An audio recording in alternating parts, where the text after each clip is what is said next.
Obsessed CEO throws himself at me. Chapter 13. This little b** is so evil. Dad's definitely going to get rid of her. I'll be the one and only Miss Southall. Drive faster. I want to get home immediately. Chandier urged the driver. Soon, they arrived at the Southall residence. The moment she stepped out of the car, she noticed that the lights in the mansion were turned on. It was as though no one was asleep. Everyone must be worried about me. That's why everyone's still awake. I'm still the precious princess of the Southalls. With those thoughts in mind, Chandier gleefully headed toward the door. She could imagine the way Henrik and Cindy would ask about her well-being once she stepped into the house. When that happened, she would then point out to them that Arielle was most likely the one to get the snake to hurt her. That way, Arielle would have to pack her things and leave immediately. Wait, Arielle didn't even bring anything with her. She can just leave immediately. The more she thought about it, the more excited she became, and the quicker she walked. Just the mere thought of Arielle getting chased away made her giddy. At that moment, she had almost forgotten about the aches and discomfort she felt after getting poisoned and injured. Mom! Finally, Chandier entered the living room. The lights in the living room were all turned on, and the housekeepers were all silently standing in there. The atmosphere of the room was tense, as if something bad had happened. That was not the scene she had imagined.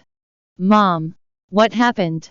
Chandier asked Cindy, who was silent like the others.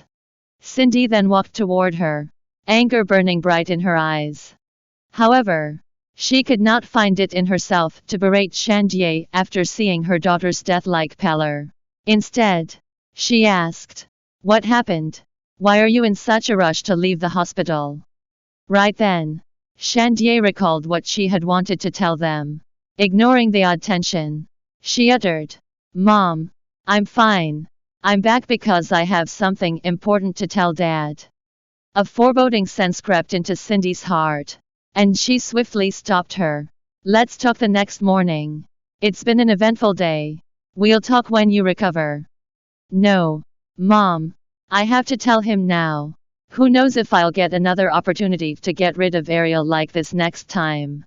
I can't wait anymore." Chandier felt that her mother was too hesitant. At a time like this, she should be decisive.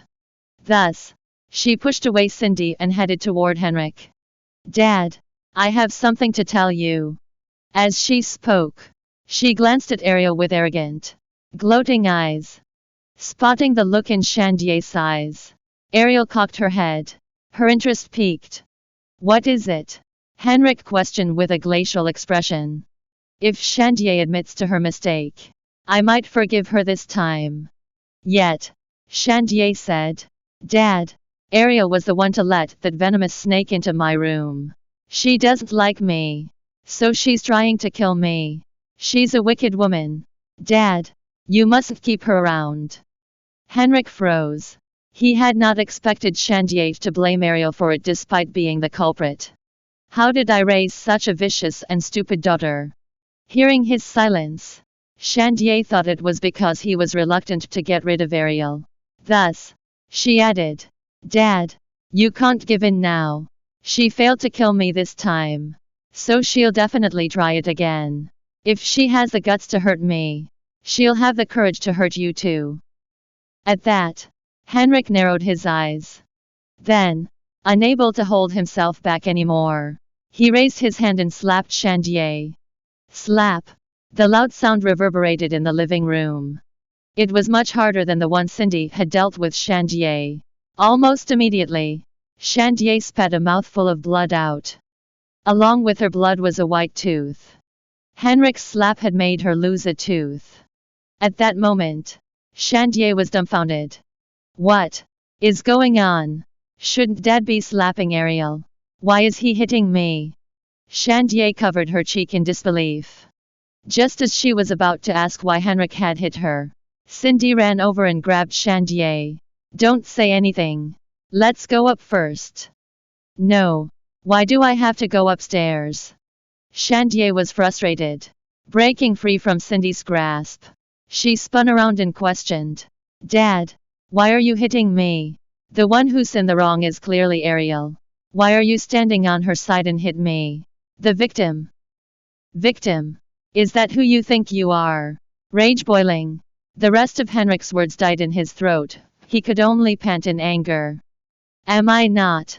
I was hospitalized.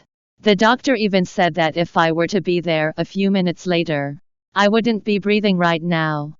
Recalling it now still sent shudders down her spine. Arielle's lips curled, but the smile soon dropped. Taking a step forward, she muttered, Chandier, why are you still refusing to speak the truth even at a time like this? Must you anger our father and give him a heart attack? Chandier furrowed her brows in disdain. When did you have the right to speak in this house? At that, Arielle lifted a brow. Chandier, it seems like you have no idea everyone knows how depraved you are. A tinge of guilt seeping into her heart. Chandier clenched her fists and stammered. What do you mean? Arielle smiled. You really don't know anything, do you?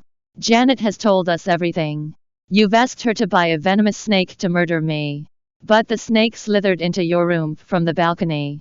Chandier, it's time to lay on the bed you make.